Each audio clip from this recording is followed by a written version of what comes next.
شمع کی طرح جییں بزمے گاہے عالم میں، خود جلیں دیدہ اغیار کو بینا کر دیں۔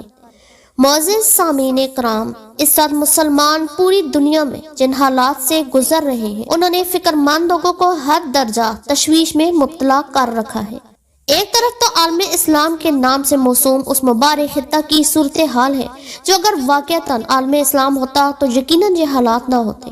موجودہ دور میں اس خطے کو فقط عالم مسلمین کہا جا سکتا ہے، اور پھر مسلمان بھی جس معیار کے ہیں، اس کا نتیجہ یہ ہے کہ جس کے سبب بیمار ہوئے اسی عطار کے بیٹے سے دوا لینے کی غلطی مسلسل کر رہے ہیں۔ اس سنگین غلطی نے صورتحال کو قابو سے باہر کر دیا ہے۔ جن لوگوں کی نظر یمن، شام، عراق اور فلسطین و مصر کے حالات پر ہے، وہ ہر صبح کسی انہونی کا خطرہ دل میں لیے اٹھتے ہیں اور ہر دن کی خبریں اوروں کی عیاری اور مسلم کی سادگی بلکہ مجرمانہ سادگی کے شواہد پیش کرتی نظر آتی ہیں۔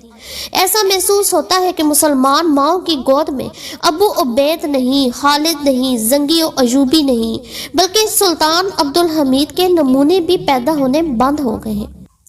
جس نے ہر طرح کی بھاری رشوت کے بدلے فلسطین دیے جانے کی درخواست کو ٹھکرا دیا تھا اور یہ کہا تھا کہ میری حیات میں تو بڑی سے بڑی قیمت پر فلسطین کی ایک بالش زمین وہ حاصل نہیں کر سکتے، البتہ اگر کبھی خلافت کا خاتمہ ہو گیا تو پھر بغیر کسی قیمت کے فلسطین لینا ان کے لیے ممکن ہو جائے گا۔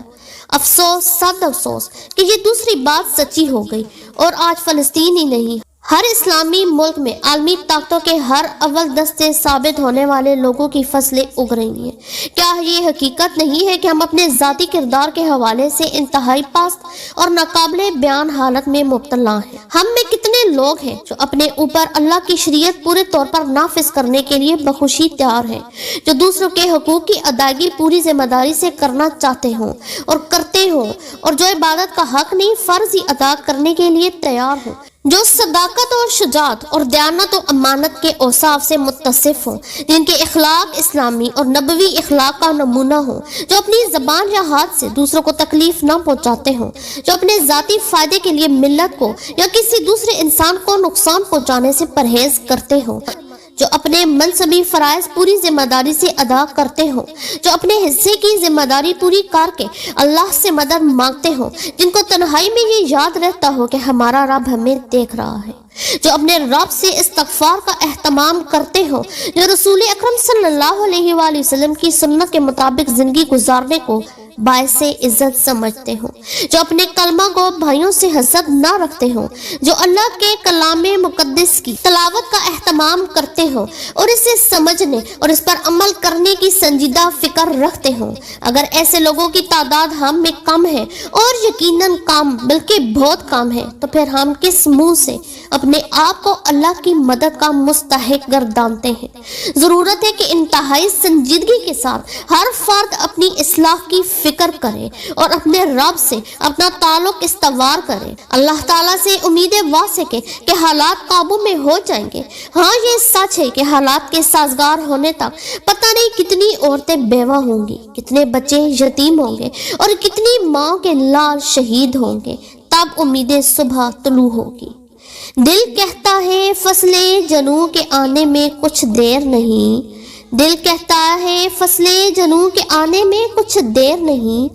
اب یہ ہوا چلنے کی ہے، صبح چلے یا شام چلے۔ مسلمان جس کی ابتدا سے علم اور قلم کی تعلیم دی گئی تھی، جس کو غور و فکر کرنے، ارض و سما، بحر و بر، نباتات و حیوانات کی تخلیق کا مشاہدہ کرنے، اس پر تدبر کرنے اور اپنے گھوڑے اور اسلحہ ہمیشہ تیار رکھنے کی تلقین وحی الہی کے ذریعے کر دی گئی تھی۔ افسوس کا مقام ہے کہ آج جہالت اسی ملت کی پہچان ہے۔ انسان کی خلافت کا مرتبہ اسی لیے دیا گیا تھا کہ اس کو اشیاء کا علم عطا کیا گیا، فرشتوں پر انسان کو فوقیت دی گئی، ورنہ اللہ کی حمد و ثنا اور اس کے احکامات کو بے چون چرا بجا لانے کے لیے فرشتے مامور تھے۔ حرم کے راہبو کیوں تم کو محرومی کا شکوہ ہے، خلافت حاصل ذوق علوم اسم و اشیاء ہے، کبھی بحر و ماء و انجم کے الٹے ہیں ورق تم نے، عناصر کی کتابوں سے لیا ہے کچھ سبق تم نے، کبھی قدرت کے پوشیدہ خزانوں پر نظر ڈالی، زمینوں کو ٹٹولا آسمانوں پر نظر ڈالی، کبھی قلب عناصر پہ نظر کے تیر مارے ہیں، کبھی ان کاوشوں میں چند لمحے بھی گزارے ہیں۔ ساتھیوں، آج ہر اس مسلمان کو جو اسلام کی سربلندی، اللہ کی زمین پر اللہ کا قانون نافذ کر کے عدل و انصاف قائم کرنا چاہتا ہے، دہشت گرد کہہ کر بدنام کر دیا جاتا ہے۔ آج اپنے حق کے لیے لڑنا بھی دہشت گردی ہے۔ مسئلہ چاہے فلسطین کا ہو، چاہے افغانستان یا عراق کا، آج ظالم و جابر قومیں جن کو سائنس اور ٹیکنالوجی کی برتری حاصل ہے اور جن کا میڈیا پر پورا کنٹرول ہے، اپنے وسائل و ذرائع اور عسکری طاقت کے بل پر دنیا کی رائے عامہ مسلمانوں کے خلاف کرنے، ان کی تصویر کو مسخ کر کے ایک بھیانک، خوفناک اور دنیا کے لیے خطرناک قوم کی شکل میں پیش کرنے کی ہر مضمون کوشش کرنے میں ایک مہم کے طور پر ملوث ہے۔ حقیقت یہ ہے کہ اللہ کسی قوم کے حال کو نہیں بدلتا جب تک وہ خود اپنے اوصاف کو نہیں بدل دیتی، اور جب اللہ کسی قوم کی شامت لانے کا فیصلہ کر لے تو پھر وہ کسی کے ٹالے نہیں ٹال سکتی، نہ اللہ کے مقابلے میں ایسی قوم کا کوئی حامی و مددگار ہو سکتا ہے۔ ضروری ہے کہ آج کے مسلمان قرآن اور سنت کے ساتھ ساتھ اسلامی تاریخ کا بغور مطالعہ کریں، اسباب دنیا کو مکمل کریں اور پھر اللہ پر بھروسہ کریں۔ وہ ضرور مدد کرے گا، وہ ضرور مدد کرے گا انشاءاللہ۔ آپ کی سماعتوں کا شکریہ۔